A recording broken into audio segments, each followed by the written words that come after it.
ညမောင်းရိုက်ရိုက်တယ်ဆိုင်ကနေလာတာသိလားဟုတ်တယ်ဆိုင်ကနေလာတာမြတ်တာတော့ဘယ်ဖြစ်ပေါ့စစ်တပ်ကအဲ့စစ်တပ်ကဆိုလမ်းရောက်တိလေအဲ့ဒါဆိုစစ်တပ်ကခိုင်ချတာဟာအဲ့စစ်တပ်ကအမစစ်တပ်ကခိုင်ချတာအဲ့မလို့အဲ့ဗီဒီယိုရိုက်တယ်ဟုတ်ပြီရိုက်ထားတယ်နော်ဟုတ်လားစစ်တပ်ကလားငါနဲ့လားစစ်တပ်ကလားငါတို့ကလည်းညုံမှုတမဟုတ်လားစောက်ရှောက်မရှိတာ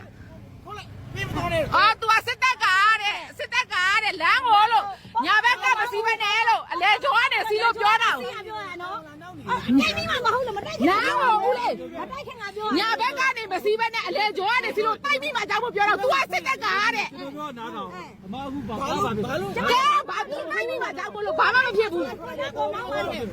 သူတိုက်ပြီးမှကြောက်ဖို့လို့ပြောတာသူတိုက်ပြီးမှ तू တိုက်ခံရမှကြောက်ဖို့လို့ပြောတာညာဘက်ကကက်စီလို့ပြောလိုက်တာအဲ့ဒါ तू ကစစ်တပ်ကတဲ့အဲ့တော့တိုက်ကြလိုက်တော့အဲ့တော့ကျမညုံမှုပြမှာပါဟုတ်ဘာပြောပြတာအဲ့လေကျွန်တော်ပြောပြတာမနဲ့ရိုက်နဲ့ဘာနဲ့ရိုက်ရပြောလိုက်အဲ့တော့ तू ကစစ်တပ်ကတဲ့ဆိုပြီးအမလေးနေသေးပါကြောက်ဖို့လို့ပြောတာတရောင်းသားကဲ